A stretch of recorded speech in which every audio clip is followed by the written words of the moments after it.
What are some lessons I've learned from hosting Overland events? Hi everybody, I'm Rob, and this is Storm Crew Overland. We talk about going on adventures, road tripping, camping, and just generally getting out and enjoying life. And on this week's episode, we're going to talk about some of the lessons I've learned hosting some Overland events. You may notice this is a little weird. I don't usually record inside. I'm recording this the morning of July 4th, so happy Independence Day to everybody out there that celebrates. Um, but it's hot outside, and we've got people coming over to the house later, so I don't really have time to get out and go and do things. We've been busy all weekend doing fun family stuff, so um, this is gonna have to record inside because I tried recording out in my car and my phone shut down because it got too hot. So we're just gonna do this in here. We don't normally do this, but it'll be okay, especially for this because we don't need stuff to look at. We're talking about stuff. But just for quick background, in case y'all have this is somebody's first time watching, I've hosted a couple of OKC Rigs and Coffee. I took that over from Michael from All Over Overland. I took over when he moved up to Alaska, and then I also have recently hosted what we called the Sugar Creek Loop cleanup, which was a big trail cleanup. We made a lot of difference there. Did good things. Got a lot of trash picked up, a whole lot of trash. Um, but from trying to organize those, I have learned some interesting lessons. Um, if you know me in real life, I'm a note taker. I always have a notebook around. I have like multiple different notebooks for different things. I'm real analog when it comes to notes. I'm digital on most things, but my notes I need to write them down as I think of them and make other little notes or draw a picture. So I have my notes here, and the way we're going to do this is we're going to start off with what are some of the lessons I've learned, as in things I can improve on. Things that okay, I need to remember this, or I should have done this better, and we'll follow that up with some things I identified that went well, things that were good that we need to make sure we carry over to the next time I do an event, and hopefully it's just things that maybe might be some ideas for you if you ever decide to host an event. So like I said, things to improve on, things to keep doing, and then we'll just kind of wrap up from there. So starting with lessons I've learned. The biggest thing I've seen from events that I organized or events other people organized is there is no good, reliable way to know how many people are going to show up. There just isn't. You kind of, like if you make a Facebook event, you have so many people say they're going and so many people say interested. It doesn't matter. I've done that. I've seen others do that, and I've seen events where 8 people said they were going and 40 showed up. I've seen events where 60 people said they were going and like 7 showed up. It gives you an idea. It kind of lets you gauge it. Even in some of those situations, there was the Facebook event and how many people were going and how many people were interested, and then the person organizing would put it, like I put a comment like, "Hey, let me know for sure if you're planning on coming and staying. Do it if you're coming to this camp out. Let me know if you're coming and if you're bringing people, so we have a rough idea of how many people are going to be there, how big of a campsite we need, and that kind of thing. Because if one person says, "Hey, I'm going to the event," but they're going to bring their wife and 4 kids, it's 6 people, not 1 people. You need to know these things. It affects how much room you have, stuff like that. You're never going to know. Uh, any kind of number you get is going to be a guideline to work off of. Um, so, as much as you can, plan high. Plan on the high side of what you think. I had for the Sugar Creek Loop cleanup, thanks to Tread Lightly and some other people that helped donate some stuff. We had little like swag bags with just some stickers and little small little prizes in them, some like Tread Lightly brochures, um, along with trash bag and gloves and stuff like that to actually do the cleanup. But had to figure out how many bags to make, and I said, okay, well, I'm going to make what I settled on, and whether it works for you or not, I don't know. But I made enough bags to cover 1 bag per rig of everyone that for sure said they were going on Facebook. Come the day of the event, not everyone showed up, which is not a surprise. I understand, especially with this event, we had to reschedule it because of the weather. So people that said they could go for the original date were busy for the other date, and no shame, no guilt, no judgment. I understand things change. Uh, so we had less people than expected. So okay, I'm like, oh well, you brought your kid, or you brought your husband, you brought your wife. Here's an extra bag for them too. I still have bags in the garage, and I'm going to hold on to them, and we'll use them for the next event. It's no problem, but it's just so hard to gauge how many people are going to show up, and some of that's going to lead into some of these other lessons learned too. Other than trying to guess people, which was just a huge failure on my part, but it makes sense, impossible. I completely underestimated how long our event was going to take. The rigs and coffee are pretty easy. When I took that over, it had already been going for a couple of months. Generally, 2 to 3 hours, and people start kind of filtering out. Um, but man, for the cleanup, just in my head, I never told anybody in time. I was like, "We're going to meet at this time. We're going to go do the thing." In my head, I drastically underestimated how long it was going to take. I had done this trail before. I knew how long it took me to do it. And I was like, okay, add a little bit. And then plus, originally the plan was we were expecting more people. The trail's a loop. It's a big circle. We were going to meet at the north end, and the idea was to split and have one group go around one way, one group go around the other way, meet at the bottom, take some pictures, give out prizes, and then there we go. Because we didn't have the amount of people we thought that I thought was going to show up, we decided to just stay in one group and do the whole thing. Well, okay, we've already doubled the amount of time that it's going to take because we're not doing half and half. We're doing the whole thing. Like I said, it's already doubled the amount of time. Um, I underestimated how long it would take to stop and pick trash up. Every time we found stuff, and to the point that we ended up having to cut part of the loop off to get to the areas that we thought we could make the biggest impact at. Instead of driving down a dirt road and stopping every mile or two to pick up one can, we tried to make sure that we got to the more popular areas that were going to have a lot of trash so we could pick up a lot of trash and make a big difference. But man, yeah, driving and stopping constantly to pick up trash, it takes forever. Uh, so, and no matter what your event is, it's probably going to take longer than you think. So keep that in mind. Uh, and this is some of these lessons are just kind of a cascade of failures on my part. And failure is a pretty strong word, but they all kind of come together because we had less people than I thought. It took longer than we thought, which led into I thought we were going to meet at 10, be done by 1:30, and I would just go and grab lunch when we were done. We weren't done until after 5, and I didn't bring lunch because I was just going to grab lunch because it was going to take a couple hours. We were just going to go out there for a little bit. I was smart. I had packed a whole cooler full of waters for everybody because I knew it was going to be hot. It was June in Oklahoma. So I had plenty of waters for everybody. And, I didn't think ahead real well. I didn't eat a really good breakfast either. And I didn't eat lunch, which I should have. I should have had an actual lunch. I probably should have had some extra snacks in case somebody else didn't bring food. In case somebody else underestimated how long we'd be out there. But I do that. So maybe in the future I will make sure that I have, if we're even close to mealtime, I will have food for me just in case, and probably some extra stuff in case other people need it, like I did with the water. Uh, and something else that didn't really come up with any of the events I've had now, but something I thought of during the event. And you need to have some backup plans in place. Maybe not like super planned out, but like, what if somebody gets lost? What if somebody shows up late? Like we did have someone that wasn't able to make it at the start time. Luckily, most of the trail we were on, there was cell phone coverage. They were able to reach out to someone in the group, kind of meet up with us, and they were able to do some of the cleanup with us. That was great. Um, but I kind of wish I had a better plan for that. If that happens, maybe like a secondary meetup point or something. Basically, just try to have some contingency plans in the back of your head. Um, it wasn't a problem, but right at the end of the cleanup, the front of the group got a little further from the back of the group than we meant to. We lost radio contact.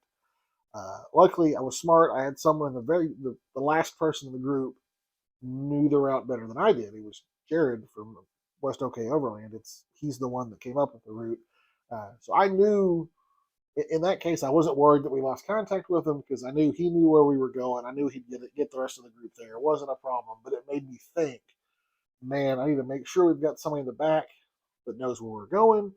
I need to have a plan for okay, we got too far, and then looking back, man, how did we? What happened? What was the failure there? Did we got to make sure everyone knows that we need to turn? Don't take off till the person behind you sees where you're turning, and that kind of thing.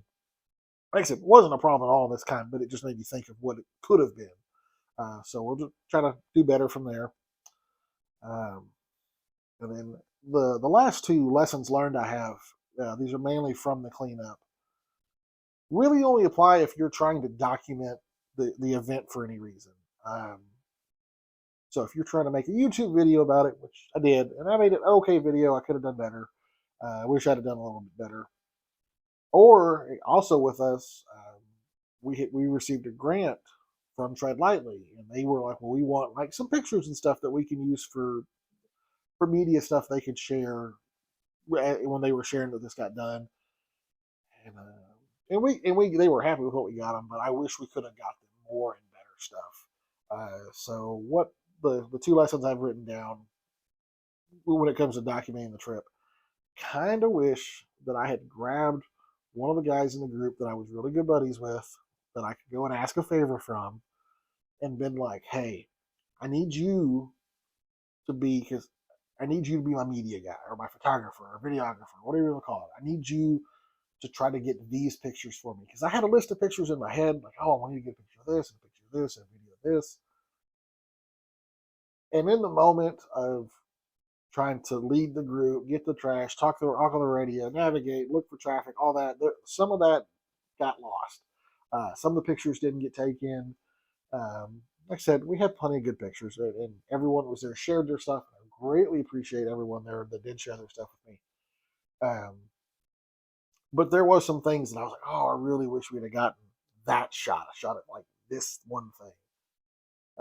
So yeah, I think in the future, and some of it was stuff like I wish we'd have got a picture at the very beginning. I don't know if it's the right term.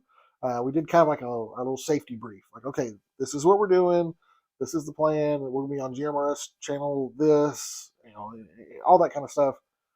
And it would have been great if if I had told someone else ahead of time, like, hey, when I'm up here doing this and talking to the group, get a picture, and then it has the whole group in it, and has they can see that it's something organized and things are actually going on. So next time I gonna probably do that. I'm gonna tag somebody and be like, hey, you're it. I need you to get pictures. And then the second thing I have is plan out those shots. Like that shot of like I was talking about with like the little safety brief at the beginning. That was something I thought of when I got home. Like, oh, I really wish we got a picture of that.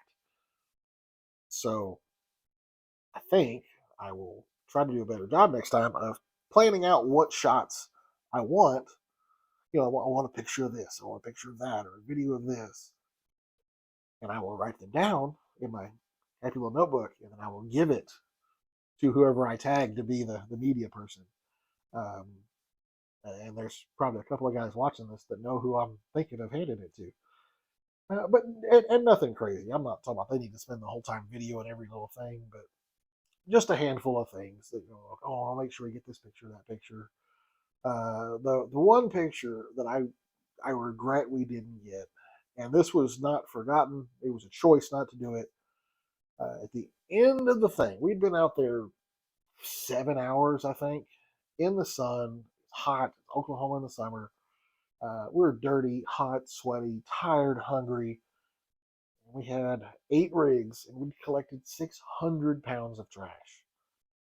And I kind of wish we'd have gotten all the trash out and make a big pile of it, and had the whole group stand there around it and get a group picture of us with all the trash we collected. But I couldn't bring myself to ask everyone to unload all the trash, take a picture, and load it all back up. That's a lot. So I said, so just real quick recap of the lessons learned. It's impossible to tell how many people are going to come, so just do your best. Uh, you're probably underestimating how long it's going to take. Bring food. If it's anywhere around mealtime, and it probably will be because you're probably underestimating how long it's going to take. Bring food, maybe even bring snacks for other people, just like some granola bars or something in case someone else forgets food. You don't want them to be hungry and miserable on the event you planned. And then finally, consider dedicating a media person, a photographer, a videographer, whatever. Um, and then maybe if you're going to document your event, have some an idea of what you're looking for, have some shots planned out. And then to move on and not just be negative about the whole thing, some of the good things, some of the things that went really well that I want to kind of reinforce to y'all and myself to make sure I do them if I next time I do an event. And the first thing is do whatever you can to get the word out. Don't be afraid of just getting it out there. I went with the trail cleanup. I posted it in every conceivable Facebook group I could think of, any kind of off-road or overland or outdoor related group in Oklahoma. I probably posted it in there a month out and 2 weeks out, and then again when we rescheduled it. I wanted to make sure everyone knew about it. Um, and I do other things. If you listen to other Overland podcasts and stuff, Budget Overland on Mondays does an Overland Shenanigans episode that you can call into and leave a voicemail. So I did that. I made sure that I was okay, cool. I'm gonna take advantage of this opportunity.